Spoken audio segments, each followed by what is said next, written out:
Bwana, mambo vipi? Kama ndo mara yako kwanza, mimi naomba nikusihi usisahau kusubscribe, kulike, kushare pamoja na kucomment. Bwana, bibi Ali aendelea kujibu mashambulizi juu ya kile kitu ambacho kinachoendelea sasa hivi, na wengi wao waliweza kusema ya kwamba kiukweli kuna vitu ambavyo haviko sawa kabisa katika maisha ya bibi Zuchu, lakini uacha tuone mwisho wa haya yote itakuwaje, maana kila mtu anatamani sana kuweza kuhakikisha maisha yake yanakuwa katika mikakati na misingi iliyo bora, kwa sababu kuna vitu ambavyo haviko sawa na kila mtu anatamani sana kuweza kuona bibi Zuchu akiwa na amani na furaha katika maisha yake, lakini kadri siku zinavyozidi kwenda ndivyo mambo ambavyo yamekuwa yakibadilika kwa upande wake. Lakini yote hayo tunasema ya kwamba Mwenyezi Mungu ndiye muweza wa kila kitu na hiki kitu kitakwenda kuwa sawa.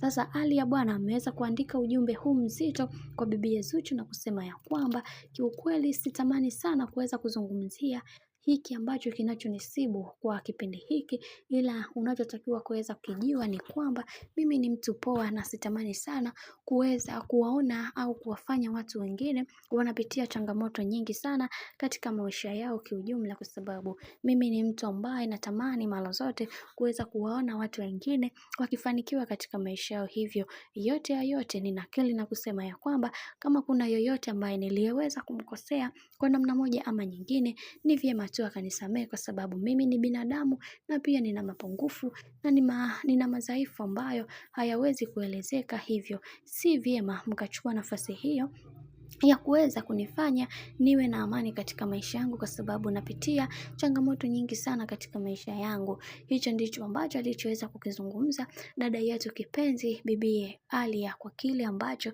kinachoendelea kwa sasa. Mimi nikusihi kama ndo mara kwa kwanza, basi usisahau kusubscribe, kulike, kushare pamoja na kucomment.